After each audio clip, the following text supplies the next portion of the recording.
السلام علیکم ورحمۃ اللہ وبرکاتہ۔ بسم اللہ الرحمن الرحیم۔ وَإِن كَثُرَ فَإِنْ وُضِعَ لِكُلِّ ابْتِدَاءً فَمُشْتَرَكٌ وَإِلَّا فَإِنْ اشْتَهَرَ فِي الثَّانِي فَمَنْقُولٌ يُنْسَبُ إِلَى النَّاقِلِ وَإِلَّا فَحَقِيقَةٌ وَمَجَازٌ۔ یہاں سے مصنف علیہ الرحمہ لفظ مفرد کے اندر جو دوسرا احتمال باقی رہ گیا تھا۔ پہلا احتمال یہ تھا کہ لفظ مفرد کا معنی یا تو ایک ہوگا، اور دوسرا احتمال یہ تھا کہ یا تو لفظ مفرد کا معنی کیا ہوں گے، کثیر ہوں گے۔ تو لفظ مفرد کا معنی ایک ہو، اس کے تعلق سے تین قسمیں ما قبل میں بیان ہو گئے ہیں۔ اب یہاں سے جناب والا یہ بیان فرماتے ہیں کہ جب لفظ مفرد کا معنی کیا ہوں، کثیر ہوں، کثیر، تو اس کے اندر جناب والا اولاً دو احتمال ہیں۔ یا تو وہ لفظ مفرد جس کے معنی کیا کثیر ہیں، ہم کہیں گے یا تو واضح نے ہر معنی کے لیے ابتداءً ہی علیحدہ علیحدہ لفظ کیا کیے ہوں گے، وضع کیے ہوں گے، یا ہر معنی کے لیے اس لفظ کو جو لفظ اپنے اندر معنی کثیر رکھتا ہے، اس لفظ کو ہر معنی کے لیے ابتداءً علیحدہ علیحدہ وضع کیا گیا ہوگا۔ جیسا کہ لفظ عین کو آپ لے لیجئے، اس کے بے شمار معنی ہیں۔ عین گھٹنے کو بھی کہا جاتا ہے، عین چشمے کو بھی کہا جاتا ہے، عین سونے کو بھی کہا جاتا ہے، عین سورج کی ٹکیا کو بھی کہا جاتا ہے۔ تو لفظ عین اس کے افراد کیا ہوگا، کثیر ہوگا، لیکن ہر معنی کے لیے لفظ عین کو علیحدہ علیحدہ کیا کیا گیا ہے، وضع کیا گیا۔ تو لفظ مفرد جس کے اندر کیا ہے، معنی کثیر ہیں، تو یا تو وہ ابتداءً ہی ہر معنی کے لیے علیحدہ علیحدہ وضع کیا گیا ہوگا، تو اس کو کہتے ہیں مشترک۔ اس کو کیا کہتے ہیں، مشترک۔ مشترک کیوں کہا جاتا ہے؟ اس لیے کہا جاتا ہے کہ وہ جناب والا لفظ مفرد بہت سارے معنی میں کیا ہے، شریک ہے، شریک ہونے کی وجہ سے اس کو مشترک کہا جاتا ہے۔ دوسرا احتمال یہ ہے کہ وہ لفظ مفرد جس کے معنی کیا ہے، کثیر ہیں، یا تو اولاً ہر ایک معنی کے لیے وضع نہیں کیا گیا ہوگا، بلکہ پہلے ایک معنی کے لیے وضع کیا گیا ہوگا، پھر جناب والا اس کو دوسرے معنی کی طرف نقل کر لیا گیا ہوگا۔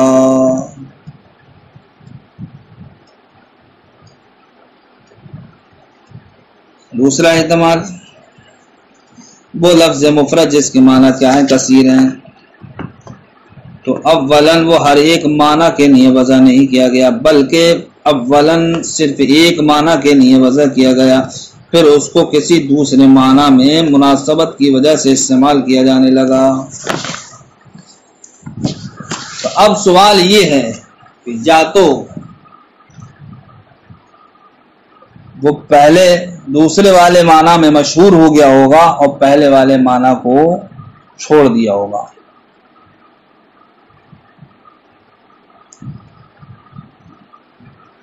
یا پھر جناب والا پہلے والے معنی میں بھی اس کا استعمال ہوتا ہوگا اور دوسرے والے معنی میں بھی اس کا استعمال ہوتا ہوگا۔ تو اگر وہ لفظ مفرد جس کے معنی کیا ہے، کثیر ہیں، اور ابتداءً اس کو پہلے ایک معنی کے لیے وضع کیا گیا تھا، پھر جناب والا اس کو دوسرے معنی کی طرف اس کو منتقل کر لیا گیا، تو اب وہ پہلے والے معنی میں مشہور، تو وہ اب مشہور ہو گیا جناب والا، تو دوسرے والے معنی میں مشہور ہو گیا ہوگا پہلے والے معنی کو چھوڑ کر۔ تو اب یہاں پر دو احتمال پیدا ہوں گے، یا تو جناب والا اس نے پہلے والے، یا تو پہلے دوسرے والے معنی میں مشہور ہو گیا ہوگا، پہلے والے معنی کو چھوڑ دیا ہوگا، یا پھر جناب والا پہلے میں بھی استعمال ہوتا ہوگا اور دوسرے میں بھی استعمال ہوتا ہوگا۔ تو وہ لفظ مفرد جس کے معنی کیا کثیر ہیں اور لفظ ابتداءً ہر ایک معنی کے لیے علیحدہ علیحدہ وضع نہیں کیا گیا، پہلے ایک معنی کے لیے وضع کیا گیا، پھر جناب والا وہ دوسرے معنی کی طرف نقل کر لیا گیا، تو اگر پہلے والے معنی کو اس نے چھوڑ دیا ہے اور دوسرے والے معنی میں مشہور ہو گیا ہے تو اس کو کہتے ہیں منقول۔ کیا کہتے ہیں اس کو؟ منقول۔ اس کو منقول کیوں کہا جاتا ہے؟ اس لیے کہ اس کے اندر نقل پائی جاتی ہے، نقل انتقال پایا جاتا ہے، اس لیے اس کو منقول کہا جاتا ہے۔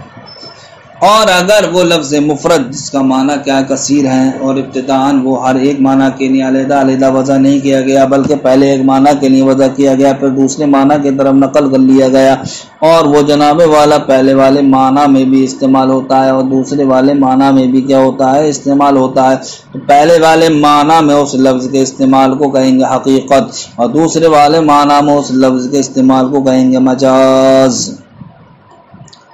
پہلے والے معنی میں استعمال کو حقیقت کیوں کہیں گے؟ اس لیے کہیں گے کہ جب پہلے والے معنی میں وہ لفظ کیا ہوا مستعمل ہوا تو گویا کہ وہ اپنے معنی موضوع لہو میں ثابت ہو، متحقق ہو گیا، ثابت و متحقق ہونے والی شے کو کیا کہا جاتا ہے؟ حقیقت۔ اور اگر جناب والا دوسرے والے معنی میں مستعمل ہو تب ایسی صورت میں اس کو کہا جاتا ہے مجاز۔ مجاز اس لیے کہا جاتا ہے کہ مجاز کا معنی آتا ہے تجاوز کرنے والا اپنی حد سے، تو چونکہ جب لفظ اپنے معنی موصول ہو میں مستعمل نہیں ہوا تو وہ اپنی حد سے تجاوز کر گیا، اس لیے اس کو مجاز کہا گیا۔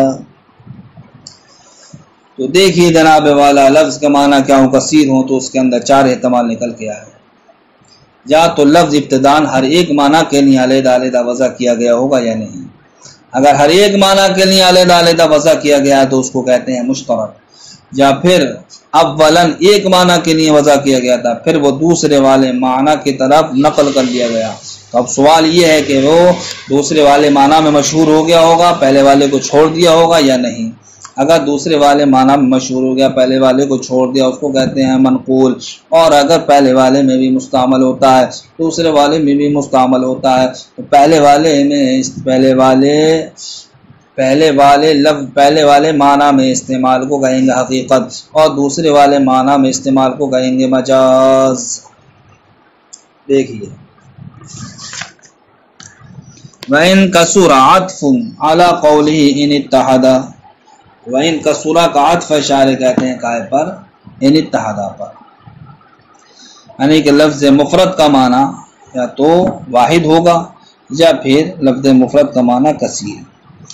ای وَإِن كَانَ مَعْنَى الْمُفْرَدِ كَثِيرًا، اگر معنی مفرد کیا ہو مفرد کا معنی کثیر ہو فَلَهُ أَرْبَعَةُ أَقْسَامٍ، تو اس کی کیا ہے؟ چار قسمیں ہیں۔ کیا ہیں وہ چار قسمیں؟ پہلی قسم مشترک، دوسری منقول، تیسری حقیقت، چوتھی مجاز۔ کیوں ہے یہ چار قسمیں؟ دلیل حسر کا اس کی فرماتے ہیں لأنه لا يخلو، اس لیے کہ خالی نہیں ہے ما يكون موضوعا لكل من المعاني الكثيرة اولا اولا، یا تو جناب والا معنی کثیرہ میں سے ہر ایک کے لیے اولا ہی لفظ کیا ہوگا؟ موضوع ہوگا، اولا یا موضوع نہیں ہوگا۔ تو پہلے والے احتمال کے پیش نظر علی الاولی مشترکن، اس کو کیا کہیں گے؟ مشترک کہیں گے، یعنی کہ لفظ ہر ایک معنی کے لیے علیحدہ علیحدہ وضع کیا گیا ہو۔ کیوں مشترک کہتے ہیں؟ لاشتراکی فی تلک المعانی، اس کے ان معانی میں مشترک ہونے کی وجہ سے، جیسا کہ لفظ عین اس کی وضع کائی کے لیے ہوئی ہے؟ باصرہ، دیکھنے کے لیے، والذہب یعنی کہ چشمے کے لیے جو آنکھوں میں لگایا جاتا ہے، والذہب اور سونے کے لیے، والشمس اور سورج کے لیے، اور اس کے علاوہ دیگر معنی کے لیے۔ وعلی الثانی، اور دوسرے احتمال کے پیش نظر، یعنی کہ جناب والا جب لفظ مفرد ہر ایک معنی کے لیے علیحدہ علیحدہ وضع نہ کیا گیا ہو، ای وَإِن لَمْ يُوضَعْ لِكُلٍّ مِّنَ الْمَعَانِي اولا، یعنی کہ لفظ مفرد ہر ایک معنی کے لیے وضع نہ کیا گیا ہو اولا، بل وضع لمعنى، بلکہ پہلے ایک معنی کے لیے وضع کیا گیا ہو، ثم استعمل فی معنى آخر لمناسبت، پھر کسی دوسرے معنی میں اس کا استعمال کر لیا گیا ہو کسی مناسبت کی وجہ سے، فلا یخلو، تو وہ خالی نہیں ہے، من ان یکون، اس بات سے کہ اس کا استعمال مشتہرن فی الثانی، دوسرے والے معنی میں مشہور ہو گیا ہو، دون الاول، نہ کہ پہلے والے معنی میں، اولا، یا پھر ایسا نہیں ہوگا، فإن اشتہر فی الثانی، تو اگر وہ دوسرے والے مشہور ہو گیا، وترک استعمالہ فی المعنی الاول، اور اس کا استعمال معنی اول میں متروک ہو گیا، بدون القرینۃ، بغیر کسی قرینے کے، فہو منقول، تو اس کو کیا کہا جاتا ہے؟ منقول۔ تو اس والی قسم کو منقول کو کہتے ہیں لوجود النقل فیہ، اس میں نقل کے پائے جانے کی وجہ سے۔ وَإِن لَمْ يَشْتَهِرْ فِي الثَّانِي، اور اگر جناب والا وہ دوسرے والے میں مشہور نہیں ہوا ہے، وَلَمْ يُتْرَكْ اسْتِعْمَالُ فِي الْأَوَّلِ، اور اس کا استعمال پہلے والے معنی میں بھی نہیں چھوڑا گیا ہے، فَإِنِ اسْتُعْمِلَ فِي الْمَعْنَى الْأَوَّلِ الَّذِي هُوَ الْمَوْضُوعُ لَهُ، تو اگر جناب والا وہ لفظ مستعمل ہو اس معنی اول میں جو کہ کیا اس کا موضوع لہو ہے، فَهُوَ حَقِيقَةٌ، تو اس استعمال کو کیا کہیں گے؟ حقیقت۔ کیوں کہیں گے؟ لِتَحَقُّقِ اللَّفْظِ فِي مَوْضُوعِ الْأَصْلِ، لفظ کے اپنے موضوع اصلی میں متحقق ہونے کی وجہ سے۔ کالاسد للحیوان، جیسے کہ اسد یہ وضع کیا گیا حیوان مفترس کے لیے، جب اسی میں اس کا استعمال ہے تو اس کو کہیں گے حقیقت۔ وَإِنِ اسْتُعْمِلَ فِي الْمَعْنَى الثَّانِي، اور اگر لفظ کا استعمال ہو اس معنی ثانی میں جو کہ کیا ہے غیر موضوع لہو ہے، فَهُوَ مَجَازٌ، تو اس کو مجاز کہتے ہیں۔ کیوں؟ لِكَوْنِهِ مُتَجَاوَزًا عَنْ مَعْنَاهُ الْوَضْعِي، اس لیے کہ وہ اب اپنے معنی اصلی سے کیا ہوگا؟ متجاوز ہو گیا، بڑھ گیا۔ جیسا کہ لفظ اسد للرجل الشجاع، کائے کے لیے استعمال ہو، یہ مرد شجاع کے لیے، تو مرد شجاع کے لیے لفظ اسد کا استعمال یہ کہلائے گا مجاز۔ کیوں؟ اس لیے کہ لفظ اسد مرد شجاع کے لیے وضع نہیں کیا گیا تھا بلکہ حیوان مفترس کے لیے وضع کیا گیا تھا۔ وَعْلَمَ أَنَّ الْمَنْقُولَ لَهُ ثَلَاثَةُ أَقْسَامٍ، نیاز اشارے منقول کی تین قسمیں بیان فرماتے ہیں کہ منقول میں ناقل کی ضرورت ہے، اس لیے کہ منقول کو منقول کہتے اس لیے کہ اس میں نقل کیا وارد ہوئی ہے، اور ہر نقل کے لیے کسی نہ کسی ناقل کا ہونا ضروری ہے۔ فرماتے ہیں جب منقول میں ناقل کا ہونا ضروری تو ناقل ہیں تین طریقے کے، یا تو جناب والا نقل کرنے والے عام لوگ ہوں گے، یا پھر نقل کرنے والے خاص لوگ ہوں گے، یا پھر نقل کرنے والے ارباب شرع ہوں گے۔ تو اگر نقل کرنے والے عام لوگ ہوں تو جناب والا ان کی نقل کو کیا کہیں گے؟ منقول عرفی، اور اگر نقل کرنے والے کوئی خاص لوگ ہوں تو ان کی نقل کو کہیں گے منقول اصطلاحی، اور اگر نقل کرنے والے ارباب شرع ہوں تو ان کو کہیں گے ان کی نقل کو کہیں گے منقول شرعی۔ منقول عرفی کی مثال جیسا کہ لفظ دابہ، یہ ہر زمین پر چلنے والے کے لیے اس کا استعمال ہوتا تھا۔ لفظ دابہ زمین پر رینگنے والے کے لیے اس کا استعمال ہوتا تھا، لیکن جناب والا عام لوگوں نے اس لفظ دابہ کو اس کے معنی حقیقی سے نقل کر لیا دوسرے والے معنی، یعنی کہ چار پیر والوں کے چلنے کی طرف۔ لفظ دابہ بولا جاتا ہے کس پر؟ ان جانوروں پر جو چار پیر والے ہوتے ہیں، جو چار پیر والے ہوتے ہیں۔ تو دیکھیے پہلے لفظ دابہ کی جو وضع ہوئی تھی وہ زمین پر ہر رینگنے والے کے لیے، لیکن اب اس سے جناب والا وہی جانور مراد ہیں جو جناب والا چار پیروں سے چلنے والے ہیں۔ منقول اصطلاحی کی مثال جیسے کہ فاعل و مفعول، کہ فاعل ہر کام کرنے والے کو کہا جاتا تھا، اور مفعول اس کا معنی حقیقی ہے کیا ہوا۔ کیا معنی حقیقی ہے؟ کیا ہوا، لیکن یہ اپنے اس معنی حقیقی سے منتقل ہو گیا دوسرے معنی کی جانب، اس لیے کہ فاعل کا معنی کیا ہے؟ اب فاعل ہر وہ اسم جس سے پہلے کوئی فعل ہو یا شبہ فعل ہو، اور اس فعل یا شبہ فعل کی اسناد اس اسم کی طرف اس طور پر کی گئی ہو کہ وہ فعل یا شبہ فعل اس اسم کے ساتھ قائم ہونا کہ اس پر واقع ہو۔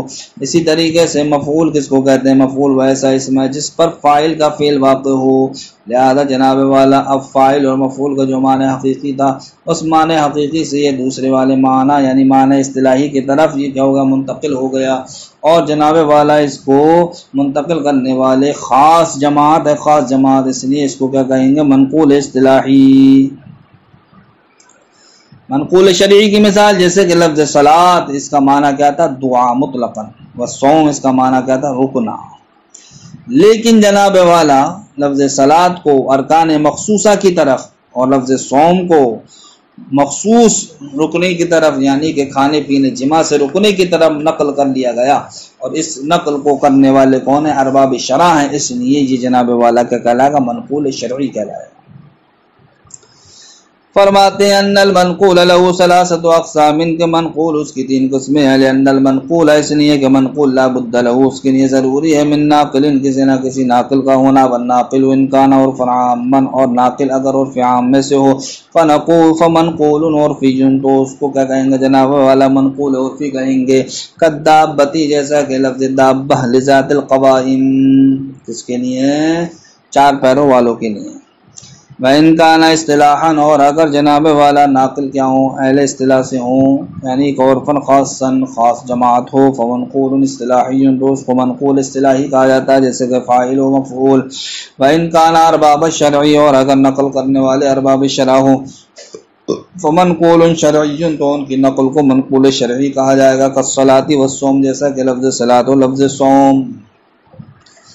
وَإِلَىٰ أَقْسَامِ الْمَنْقُولِ أَشَارَ بِقَوْلِهِ يُنْسَبُ إِلَى النَّاقِلِ، شارح فرماتے ہیں کہ مصنف علیہ الرحمٰن نے اپنی عبارت میں یہ کہا تھا يُنْسَبُ إِلَى النَّاقِلِ، کہ منقول کو ناقل کی جانب منسوب کیا جاتا ہے، تو یہ منسوب کرنا ناقل کی جانب اس عبارت سے مصنف علیہ الرحمٰن کی انہی منقول کی 3 قسموں کی جانب اشارہ ہے۔ وَإِلَىٰ أَقْسَامِ الْمَنْقُولِ، منقول کے اقسام کی جانب اشارہ بقول، مصنف نے اپنے اس قول سے اشارہ کیا يُنْسَبُ إِلَى النَّاقِلِ۔ اب ایک اعتراض ہوتا ہے، اس کا جواب۔ اعتراض یہ ہے کہ منقول شرعی میں کون لوگ ہوتے ہیں؟ ارباب شرع ہوتے ہیں، اور منقول اصطلاحی میں کون ہوتی ہے؟ یہ خاص جماعت ہوتی ہے۔ تو خاص ارباب شرع یہ خاص جماعت ہی تو ہوئی، ارباب شرع یہ خاص جماعت ہوئی، تو پھر یہ تو منقول اصطلاحی میں داخل ہے، لہذا اس کو علیحدہ سے کیوں ذکر کیا گیا؟ یعنی ارباب شرع کسی چیز کو نقل کریں تو ارباب شرع یہ بھی تو ایک خاص جماعت کا نام ہے، جب خاص جماعت کا نام ہے تو یہ تو منقول اصطلاحی میں داخل، جب منقول اصطلاحی میں داخل پھر اس کو علیحدہ سے کیوں ذکر کیا؟ اس کا جواب دیا یہاں پر، یا اگرچہ منقول اصطلاحی میں داخل ہیں لیکن ان کو علیحدہ سے اس لیے ذکر کیا کہ ان کی فضیلت اور ان کا شرف دکھانا ہے، ان کی فضیلت اور ان کا شرف دکھانا ہے۔ فرماتے ہیں وعلم، آپ جان لیجئے، ان المنقول الشرعی، کہ منقول شرعی داخل فی المنقول الاصطلاحی، داخل منقول اصطلاحی میں، پھر ان کو علیحدہ کیوں ذکر کیا؟ لیکن افرز لفضلہ و شرفہ، لیکن ان کو علیحدہ ذکر کیا ان کے فضل اور ان کے شرف کی وجہ سے۔ توضیح هذا التقسیم بهذا الشکل، فرماتے ہیں ما قبل میں جو آپ نے لفظ مفرد کی تقسیم ملاحظہ کی، تقسیم ثانی، اس تقسیم ثانی کو کتاب میں دیے گئے چارٹ کے ذریعے سے آسانی سے سمجھ سکتے ہیں، اور اس طریقے سے کہ آپ کہیں گے لفظ مفرد اما ان یکون یدل علی معنی واحد، یا تو معنی واحد پر دلالت کرے گا، او یدل علی اکثر میں معنی واحد، یا پھر معنی واحد سے زیادہ پر دلالت کرے گا۔ اب معنی واحد پر دلالت کرے گا تو اس کی آپ 2 شاخائیں نکالیں، یا تو وہ متعین و متشخص ہوگا بدون تشخص، یا پھر متعین و متشخص نہیں ہوگا۔ اگر متعین و متشخص ہو تو اس کو علم کہتے ہیں، اگر متعین و متشخص نہ ہو تو اس کے اندر پھر 2 صورتیں نکلیں گی، تساوت افرادو فی صدق عالیہ، یا تو وہ اپنے تمام افراد پر برابر صادق آئے گا تو اس کو متواتی کہتے ہیں، تفاوتت افرادو فی صدق عالیہ، یا پھر وہ اپنے تمام افراد پر برابر صادق نہیں آئے گا تو اس کو مشکک کہتے ہیں۔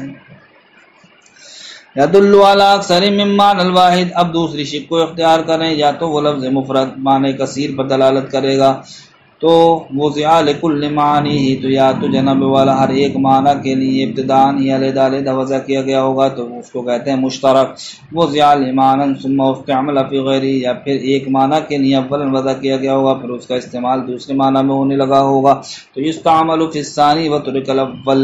تو اگر معاملہ ایسا ہے کہ وہ لفظ جو ایک معنی کے لیے اولاً وضع کیا گیا تھا تو دوسرے معنی کی طرف اس کو منتقل کر لیا گیا، تو اگر وہ دوسرے میں استعمال ہوتا ہے پہلے کو چھوڑ دیا اس کو منقول کہتے ہیں، یا پھر جناب والا پہلے کو چھوڑا نہیں ہے اور دوسرے میں پہلے میں بھی استعمال ہوتا ہے دوسرے میں بھی استعمال ہوتا ہے، تو پہلے میں استعمال کو کہیں گے حقیقت اور دوسرے میں استعمال کو کہیں گے مجاز۔ السلام علیکم ورحمۃ اللہ وبرکاتہ۔